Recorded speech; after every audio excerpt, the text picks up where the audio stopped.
Very good evening. I'm Lisa Broom with the CBC Evening News. Prime Minister Fundell Stewart has identified what he's described as demons which are plaguing Barbadian society. He's hoping that today's national consultation on the society comes up with answers to address 4 serious issues. Shane Seeley was at the Lloyd Erskine Sandiford Centre for the event. Prime Minister Fundell Stewart is convinced that there are 4 demons which are threatening to destroy Barbadian society. They are alienation, frustration, insecurity and disillusionment. Addressing a packed room at the LESC for the National Societal Consultation, he explained how each issue has affected life as we know it. In relation to alienation and frustration, Prime Minister Stewart says there are many Barbadians who feel left out and as a result will not defend a society which has abandoned them. He says this can lead to people becoming more and more frustrated because of their inability to connect at a human level. You have people in the society, young, middle-aged and old, who are being frustrated day after day by the inability to connect at the human level with their fellow man, because the pace of life has so quickened and people have so little time now to talk to one another that alienation and that frustration of which I have been speaking results. Prime Minister Stewart says the issue of insecurity has to be confronted head-on if Barbadian society is to be kept intact. If, when I look in your face, I can't trust you, and when you look in mine, you can't trust me either. If I can't tell myself that there are certain things that you will never do, or when you look in my face, you can't say to yourself, but one thing, I know there's certain things the Prime Minister will never do. We have a problem. That will lead to insecurity. And there's a lot of that around. Meanwhile, he says too many young people are suffering from disillusionment, especially in relation to lack of employment opportunities. And if disillusionment ensues, faith is lost in the present. That's bad enough. But faith is also lost in the future, which is eminently worse. Prime Minister Stewart says the National Societal Consultation is about getting back to the drawing board and dealing with these problems facing the country. He's also called on the church, schools, civil society and families across the country to get on board to help save Barbadian society. Shane Seeley, CBC News. Barbados should soon be home to an additional means of resolving commercial disputes. This as government is reviewing plans for the establishment and operation of a Caribbean Court of Arbitration and Mediation. Minister of Industry, International Business, Commerce and Small Business Development, Donville Innes, made the disclosure today while speaking at the 15th Annual Caribbean Commercial Law Workshop. I'm satisfied that it is a financial and human resource investment that will genuinely assist Barbados and the region in becoming a center of excellence for commercial and corporate law practices in this region. Mr. Innes says Barbados should not stick its head into the sand when it comes to resolving commercial disputes. He says if the island wants to create and maintain a friendly investment climate, dispute resolution should be timely and cost-effective. Weak contract enforcement systems do slow down trade and investment, but more importantly, become a major obstacle to innovation and entrepreneurship, whilst creating unfair competition as monopolies or dominant players set the rules of engagement. A family of 5 is homeless tonight. The flooring of their home in Chapel Gap, St. Michael caved in around 11 o'clock last night. Although not seriously injured, 4 of the family members sustained a few minor injuries about the body.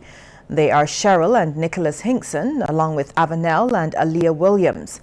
CBC also understands that some rubble fell on Nicholas Hinkson, who was asleep at the time. but his aunt Sherry Waith says firefighters quickly came to his rescue. However, she says her family is currently looking for somewhere to stay.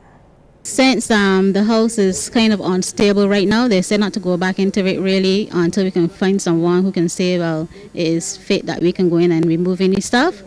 But it's not fit for living right now because there's no bathroom and the flooring is in. So we're just trying to source some form of housing for them. Yeah, it would be okay for to stay with us, but the things she has in the house, we have to find some way to store them. We really don't have any space for that, and she would really like to have some place to go when everything is over. In just over a week, thousands of Barbadians from across the globe are expected to gather here in Barbados for a major conference. It's the Barbados Network Consultation 2016, the 4th Diaspora Conference from August 3rd to 5th. Kent Jerson tells us more. Diaspora. What does it mean? Well, according to the Oxford Dictionary, it's the dispersion or spread of any people from their original homeland. So Barbadians in the diaspora rarely refers to citizens of this country and their descendants who live overseas, whether in nearby Caribbean countries or in far-flung places. You see, regardless of where they are, they remain Bajans. And that's exactly who the Barbados Network Consultation, BNC, is for. It's billed as the premier conference for Barbadians, Barbadian descendants, and friends of Barbados abroad and at home. The brainchild of a former prime minister, this biannual conference started in 2010 and is intended to get the Barbadian diaspora more involved in this country's development. The late David Thompson, himself a child of the diaspora, having been born in England, would have identified the need to bring Barbadians together to engage Barbadians in the diaspora. And he saw this as a strategy to strengthen the bonds between Barbadians at home and Barbadians abroad. We have been a country of persons who have gone across the globe literally, and it really is intended to create a formal structure for engagement and indeed drawing on the resources, technical, financial, intellectual, etc., and to allow for networking and generally building our sense of and pride of being Barbadians at home and abroad. But why the need to get Barbadians in the diaspora to feel more connected to their homeland? Well, President of the Barbados Association of Tampa Bay, Henderson Griffith, says while the bond is strong for the older generation, the younger ones don't feel the same way. I think we are the last generation that you'll probably see as much coming home. You know, we have, again, an educational process to try to bring the children and grandchildren, second, third generation, into a system whereby they appreciate their heritage, they come back to Barbados, they know where the parents came from, and they start adopting some of the characteristics that we've grown up to know and love, and the values. That's part of what this conference is trying to achieve, and this is reflected in its theme. It's One Nation, One Family, celebrating 50 years of independence, shaping global citizens. There's also a new feature this year, a youth interactive forum. It's an opportunity for the young people to hear from some brilliant Barbadians. Many of you would know the name Professor Cardinal Ward, who is actually working with the government of Barbados, with the Ministry of Labor, on a policy in relation to human resource development. And for him, a critical part of any HRD strategy has to be a focus on innovation. And if we're focusing on innovation, we have to focus on, as we call it, STEM and the arts. So that is going to be a critical part. All this is being done not just to strengthen the ties that bind Barbadians living abroad to this country, but also to tap into their skills and talents and help to unleash their potential in a way that supports the island's development. Now tomorrow, we'll look at remittances, one of the ways in which the diaspora has traditionally made a significant contribution to this nation. I'm Kent Jerson, CBC News. We'll have more news after this break. Stay with us.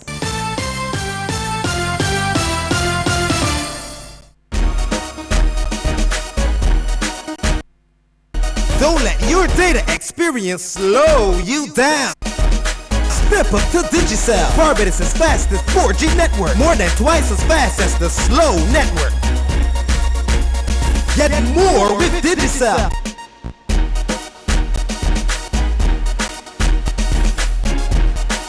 Digicel, the fastest 4G network in Barbados. Dial *153 to sign up to Digicel today. Sun power on water systems. I had some problems with my solar water heater. The collectors was leaking. I called the original agency and said, well, they can't do anything about it because the system is bad and they will have to install a new system. I didn't hear back from them. Then I called Sun Power. I went to Monday, paid some money, and by Thursday it was on. Get your Sun Power.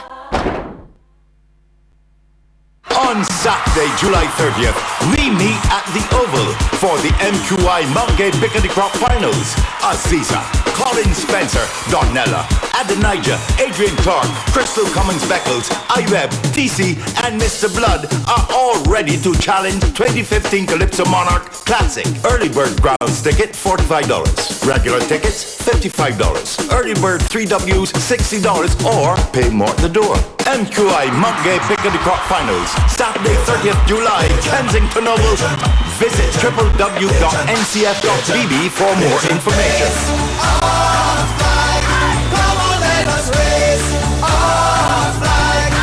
ICBL T20 Cricket Party, more than a match. To Gary's 80th birthday, celebrating the greatest all-rounder and our national hero. You can't beat that. July 28th, 6:30 p.m. Tickets from Kensington Oval, CS Pharmacy, and TicketPal.com. Hosted by the 50th Anniversary Secretariat.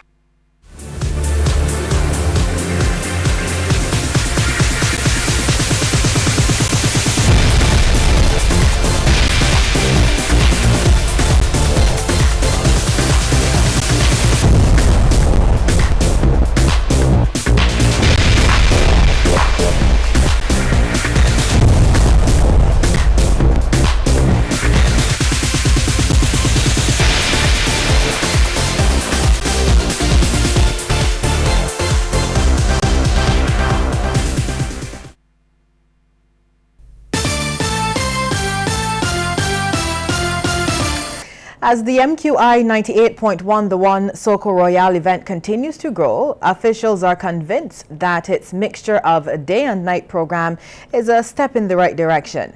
This is the second year that both competitions started in the night. An estimated 12,000 people were at the Bushy Park venue for the crowning of the island's new party monarch, Lil Rick, and the Sweet Soccer King, Edwin Yearwood. Edwin, singing Home Sweet Home, successfully defended his title.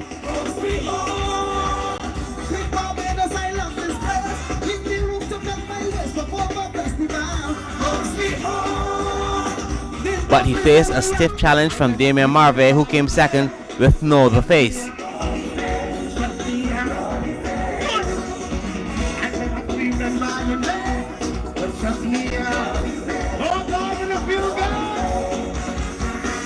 Peter Ram was third with Good Morning and Mr. Dale fourth. Marvey also reaped success on the night, winning $10,000 in the Barbados Today's soccer competition. I'm feeling great right now. A second to Edwin Yearwood, people. Amanda, I grew up emulating, envisioning, being inspired by. Some people say you get robbed, you don't rob nothing. I am proud of my team. In the party monarch, Lil Rick dethroned last year's King Peter Ram singing Azerbaijan. His performance earned him a maximum 100 points and his fifth party monarch title.